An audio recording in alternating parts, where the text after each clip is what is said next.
The Snails Speedy Dream. In a cozy garden bathed in the soft glow of the setting sun, lived a little snail named Pip with a big dream. Pip wasn't like the other snails who contentedly munched on leaves all day. Pip yearned for adventure, for speed, for something more. One breezy afternoon, as leaves danced in the playful gusts, Pip had an audacious thought. I shall race the wind. Pip found the wind, a swirling, invisible force who loved to rustle the leaves and make the flowers sway.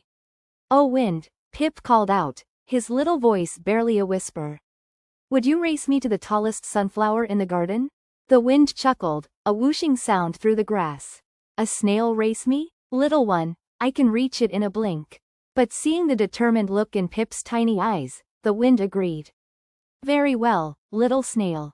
Let the race begin." The wind zoomed ahead, a blur of motion that Pip could only feel as a strong push. Pip, on the other hand, began his journey slowly but surely. He stretched out his little body, his tiny foot gripping the earth, and he started to slide. The sunflower seemed miles away, its bright yellow face a distant beacon.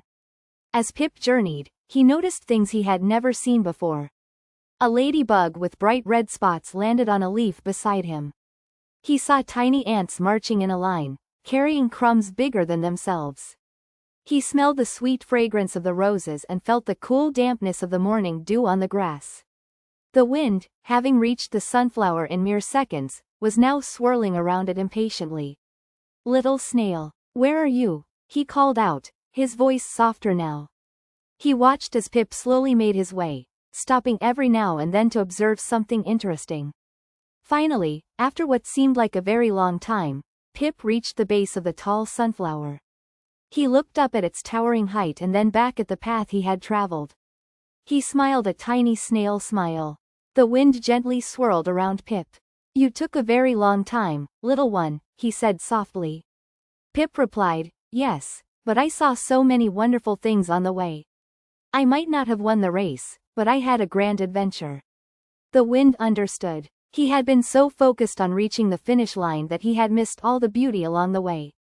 From that day on, the wind still loved to rush and play, but sometimes, he would slow down and drift through the garden, noticing the little wonders, just like Pip. And Pip? He continued his slow journeys, always finding joy in each tiny step. As the stars began to twinkle in the night sky, Pip curled up in his cozy shell, dreaming of all the wonderful things